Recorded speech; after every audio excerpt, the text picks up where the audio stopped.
Hello दोस्तों, मैं विकेश कुमार एक बार फिर से आप सभी को आपका प्यारा चैनल नॉलेज जंक्शन मस्ती में दिल से स्वागत करता हूं।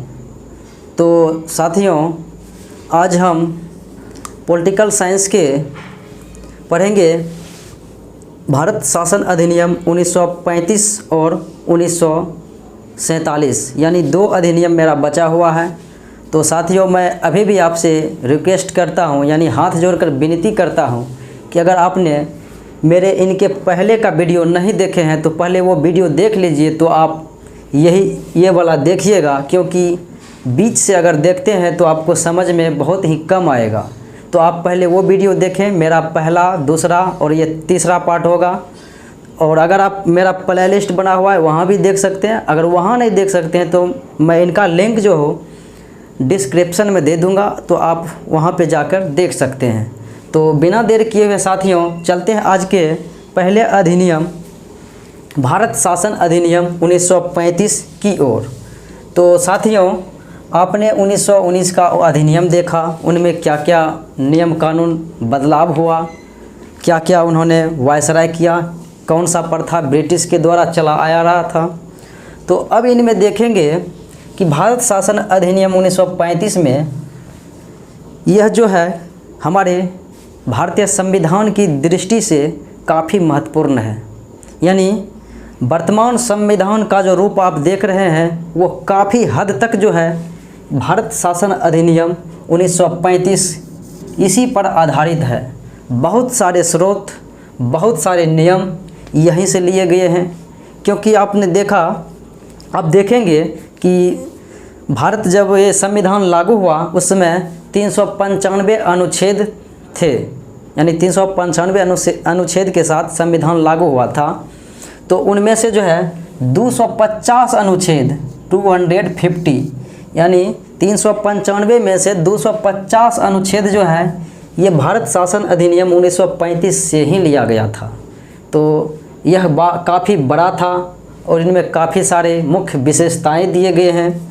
और आप देखिए 1927 में साइमन कमीशन की नियुक्ति होता है और 3 फरवरी 1928 को भारत आता है, वो भी भारत शासन अधिनियम 1919, यानी मॉन्टेक्यू चेम्सफोर्ड अधिनियम 1919 को जो है इनको समीक्षा करने के लिए, लेकिन उनके विरोध में लाहौर में लाला लाजपत राय ने विरोध किया, लाठीचार्ज के कारण उनकी मृत्यु हो गई। तो वो बात था। और इनमें आप देखेंगे कि जिस तरह जो है 1909 में मुस्लिम के लिए सांप्रदायिक निर्वाचन का व्यवस्था किया गया और 1919 में सिख और ईसाई को उनमें शामिल कर लिया गया। और यहाँ आप देखेंगे कि इनमें जो है किनको किनको शामिल किया गया, यानी ये प्रथा जो है विभाजन का कैसे चल रहा है। तो साथियों, चलते हैं इनमें। तो इनकी जो है सबसे महत्वपूर्ण विशेषता था कि प्रांतों में द्वैध शासन को समाप्त कर दिया गया।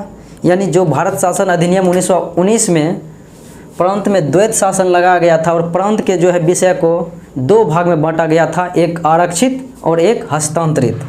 तो उनको समाप्त कर दिया गया, यानी उनको समाप्त कर दिया गया प्रांतों में द्वैध शासन को, और इनके स्थान पर जो है केंद्र स्तर पर द्वैध शासन लगाया गया था।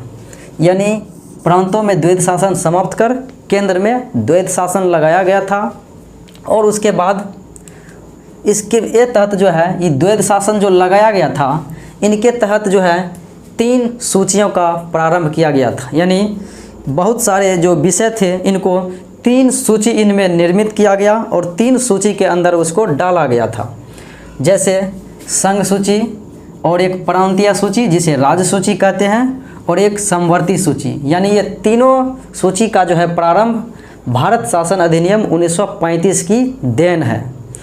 और इनमें जो है संघ सूची में 59 विषय रखा गया था और प्रांतीय सूची में जो है यानी राज्य सूची में 54 विषय रखा गया था 54, और समवर्ती सूची इनमें 36 विषय रखा गया था। इतना विषय रखा गया था, लेकिन इन सारे विषयों का जो है समस्त शक्ति का स्रोत वायसराय के पास रखा गया था।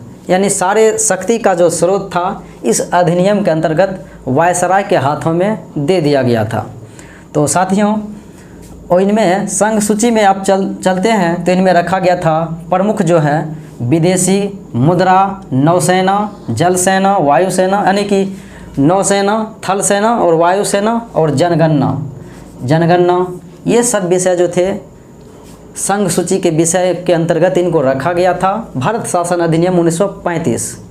और इसी अधिनियम के द्वारा प्रांतीय सूची यानी राज्य सूची में पुलिस, शिक्षा, प्रांतीय लोक सेवा यानी इनको जो है प्रांतीय सूची में रखा गया। और उसके बाद समवर्ती सूची, इनमें दंड विधि प्रक्रिया और सिविल प्रक्रिया तथा विवाह दंड विधि और सिविल जो प्रक्रिया है उनको रखा गया समवर्ती सूची के अंतर्गत। यानी ये तीनों सूची में आप देख लिए, संघ सूची 59 विषय और प्रांतीय सूची में 54 विषय और समवर्ती सूची में 36 विषय प्रदान किया गया था। और तीनों में जो प्रमुख विषय था ये था। और इनके बाद अभी मैंने बोला था कि इनमें जो है अवशिष्ट शक्तियाँ, यानी ये तीनों सूचियों में अवशिष्ट शक्तियाँ जो है वायसराय के हाथों में दिया गया था। यानी सारे इनका जो है स्रोत यानी शक्ति वायसराय के पास था। और उसके बाद यह जो है सबसे प्रमुख इनकी विशेषता यह भी है कि यह प्रस्तावना रहित है। यानी इन सभी जो है ये जो है भारत शासन अधिनियम 1935 जो प्रारंभ हुआ यानी ये पारित हुआ तो इनमें जो है प्रस्तावना का अभाव था। प्रस्तावना का तो भाई अभाव था, लेकिन ब्रिटिश संसद का ये जो है इतिहास का सबसे बड़ा और सबसे जटिल प्रलेख था। यानी यह जो है प्रस्तावना रहित यह शासन अधिनियम, यह अधिनियम प्रस्तावना रहित यानी प्रस्तावना अभाव था, फिर भी ब्रिटिश इतिहास का सबसे बड़ा और जटिल उल्लेख था, यह प्रलेख था यानी लिखा हुआ था। और इनमें 14 भाग, 10 अनुसूची तथा 321 अनुच्छेद थे। यानी यह जब प्रारंभ हुआ, यह एक्ट अधिनियम पारित हुआ तो इनमें प्रस्तावना के अभाव थे, लेकिन फिर भी यह सबसे बड़ा एवं जटिल प्रलेख था। इनमें 14 भाग था और 10 अनुसूची तथा 321 अनुच्छेद। और जब आपने देखा कि मैंने बोला 250 अनुच्छेद जो है यहीं से लिया गया है भारतीय संविधान में डायरेक्टली। और इसमें जो है मैंने बोला कि वर्तमान संविधान का जो है ढांचा इसी पर आधारित है, क्योंकि 395 अनुच्छेद में से जो है 250 अनुच्छेद यहीं से लिया गया है। यह बात डायरेक्टली मैंने बोला है। और साथियों इनमें जो विशेषता था वह भी था कि इनमें इस अधिनियम में भारत शासन अधिनियम 1935 में जो है पहली बार मंत्री और प्रधानमंत्री शब्द का प्रयोग हुआ था। यानी इनमें पहली बार प्रधानमंत्री यानी प्रीमियर तथा मंत्री यानी कि मिनिस्टर शब्द जैसे शब्द का प्रयोग पहली बार हुआ था। प्रधानमंत्री और मंत्री शब्द का प्रयोग पहली बार भारत शासन अधिनियम 1935 में हुआ था। और इनमें जो है सांप्रदायिक निर्वाचन में यानी संप्रदाय के आधार पर, जाति धर्म के आधार पर जो है 1919 से ये 1909 से चलता आ रहा है, उनमें जो है इनमें क्या विशेषता किया गया। 1909 में मैंने बोला मुस्लिम समुदाय के लिए पृथक निर्वाचन किया गया। और 1919 में मुस्लिम के साथ साथ सिख, ईसाई और यूरोपियन का दिया गया, आंग्ल भारतीय का दिया गया। और इनमें देखिए क्या किया गया, सांप्रदायिक निर्वाचन में यानी ये जाति के आधार पर विभाजन में निर्वाचन में महिला और मजदूर तथा दलित वर्ग को शामिल किया गया। यानी महिला, मजदूर और दलित को जो है पहली बार पृथक निर्वाचन यानी संप्रदाय के आधार पर निर्वाचन में कब शामिल किया गया, तो भारत शासन अधिनियम 1935।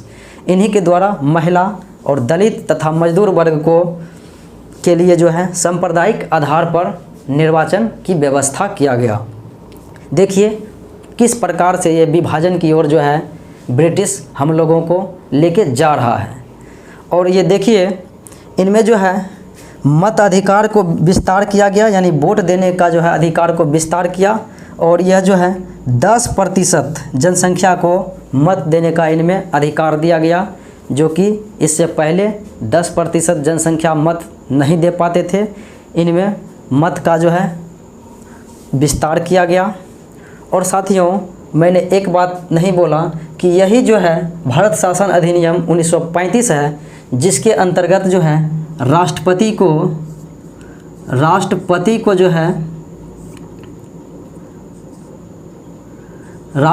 को पहली बार अध्यादेश जारी करने की शक्ति दिया गया था, प्रदान किया गया था।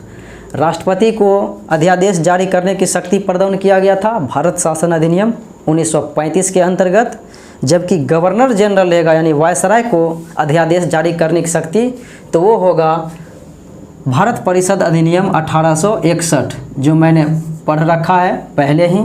तो साथियों, फिर चलते हैं अगले कदम में। अगला है इनमें जो है संघीय न्यायालय, जो मेरा संघीय न्यायालय दिल्ली में है, तो इनमें जो है संघीय न्यायालय की व्यवस्था किया गया।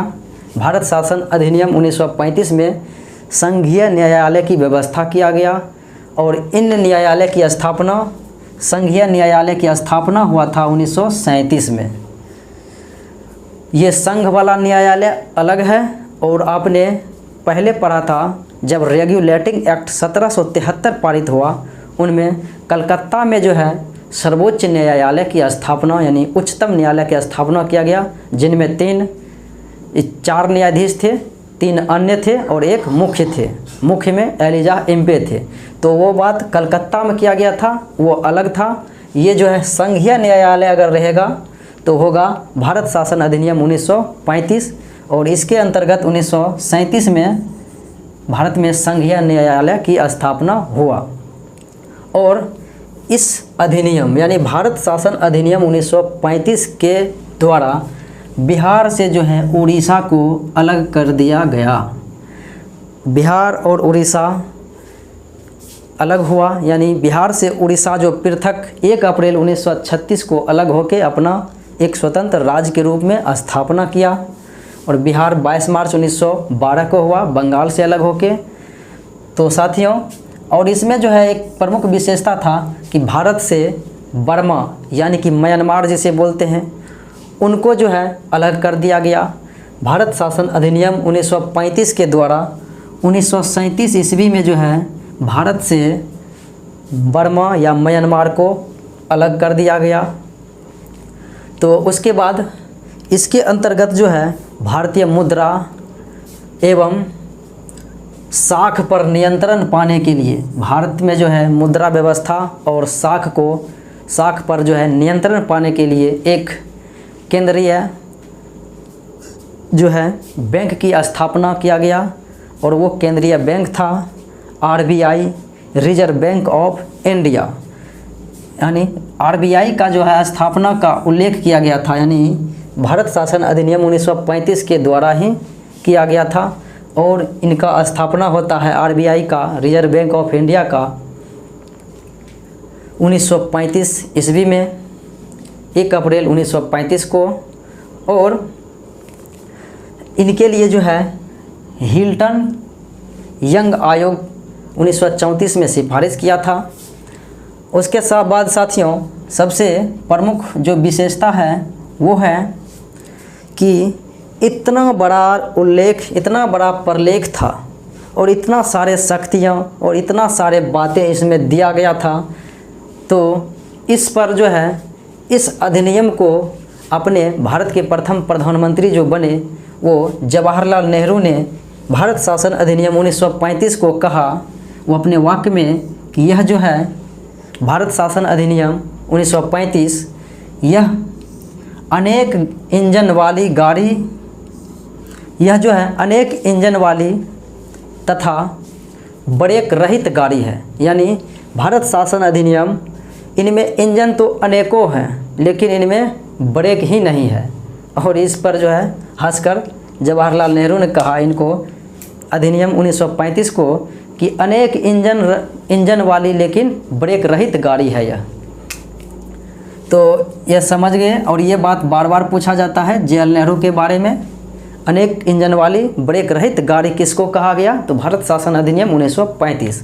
तो साथियों, ये था 1935 की बातें। और अब आते हैं ब्रिटिश क्राउन के द्वारा, ब्रिटिश ताज के द्वारा एक अधिनियम पारित किया गया था, भारतीय स्वतंत्रता अधिनियम 1947। भारतीय स्वतंत्रता अधिनियम 1947। आपने इतना सारे व्याख्या देख लिया, उसके बाद आप पढ़ेंगे आधुनिक भारत में इनमें बहुत सारे रहस्य है, कहानी है। फिर आता है क्रिप्स मिशन 1942 भारतीय डोमिनियन स्टेट के लिए, और फिर आता है कैबिनेट मिशन, यानी विभिन्न सारे प्लान आता है। उसके बाद भारत की स्वतंत्रता का जो है अधिनियम धीरे धीरे पारित होने लगता है और भारत में संविधान सभा का निर्माण अग्रसर होने लगता है। तो वो बात हम अगले पढ़ेंगे पॉलिटिकल साइंस के अगले क्लास में, संविधान सभा के बारे में। तो चलते हैं, इनमें जो है भारतीय स्वतंत्रता अधिनियम 1947 में जो व्याख्या किया गया था, यह 20 फरवरी 1947 को ब्रिटिश के प्रधानमंत्री था क्लीमेंट एटली। और क्लीमेंट एटली जो था यह लेबर पार्टी का प्रधानमंत्री था, यानी यह जो है लेबर पार्टी से संबंधित था।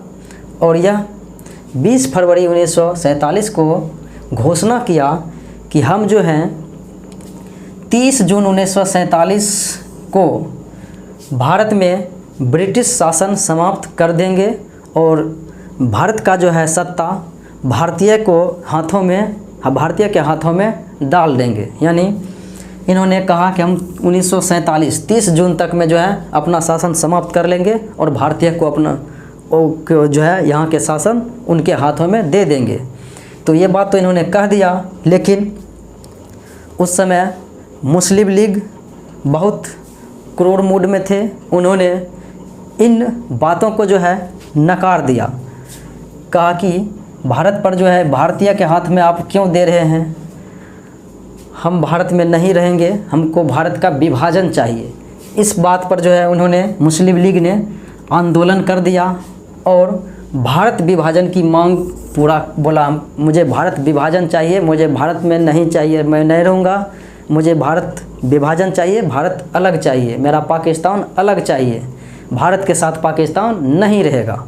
मुस्लिम लीग ने इन्होंने किया और इनका साथ कांग्रेस ने भी दिया था।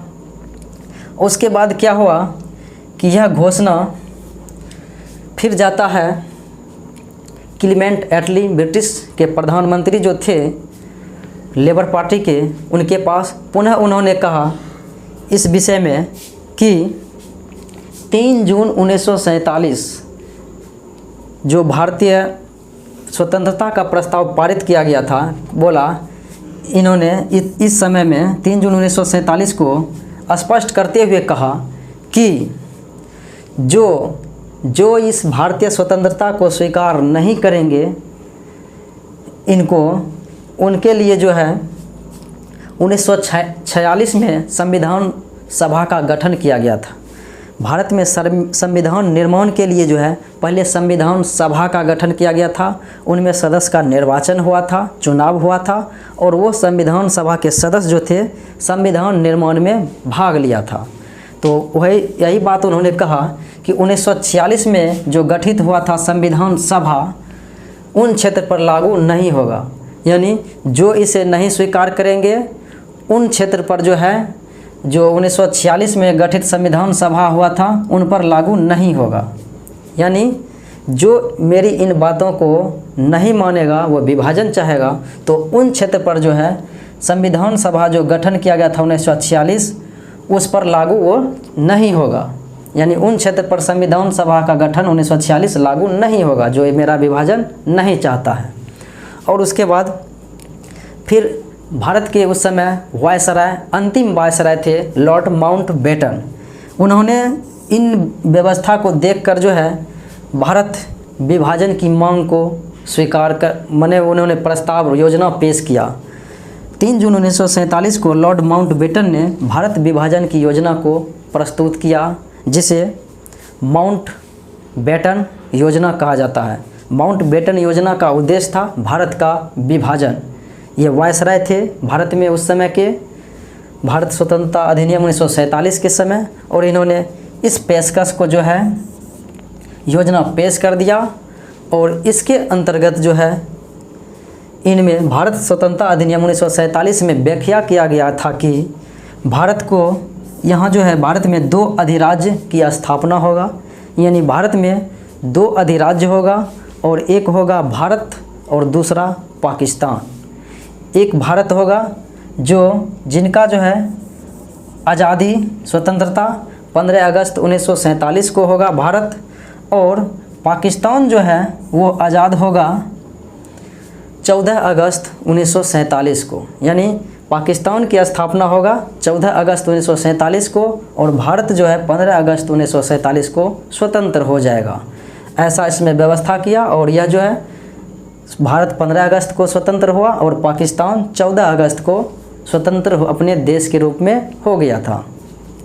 और उसके बाद जब ये स्वतंत्रता अधिनियम पारित किया गया था तो इनमें जो है इस अधिनियम में जो है सिंध क्षेत्र और बलूचिस्तान, सिंध, बलूचिस्तान और पश्चिमी पंजाब और उसके बाद पूर्वी बंगाल जो पाकिस्तान का हिस्सा था और पश्चिमोत्तर सीमा प्रांत और असम के सिलहट जिला बहुत ही काफ़ी प्रसिद्ध है। इन सबों ने जो है भारत से अलग होने की व्यवस्था की, यानी इन्होंने भारत से अलग होने का सोचा और इन्होंने पाकिस्तान के साथ जाने को सोचा। तो इनमें जो है इन सभी प्रांतों को छोड़कर भारत जो है एक राज्य क्षेत्र बन गया था, यानी तत्काल इन क्षेत्र को छोड़कर भारत एक अपना राज्य क्षेत्र बन गया था और इन क्षेत्र को किसी न किसी प्रकार से मिलाया गया था। सिलहट जो है भारत स्वतंत्रता अधिनियम पारित होने से पहले पाकिस्तान के पक्ष में ही मत दिया था, तो वो उनकी व्यवस्था, लेकिन वर्तमान में असम में ही है। तो इन्होंने ये किया था और उसके बाद जब भारत स्वतंत्र हुआ तो स्वतंत्र भारत के गवर्नर जनरल, यानी भारत जब स्वतंत्र हुआ तो उस समय वायसराय के पद को समाप्त कर दिया गया, वायसराय के पद को समाप्त कर दिया गया।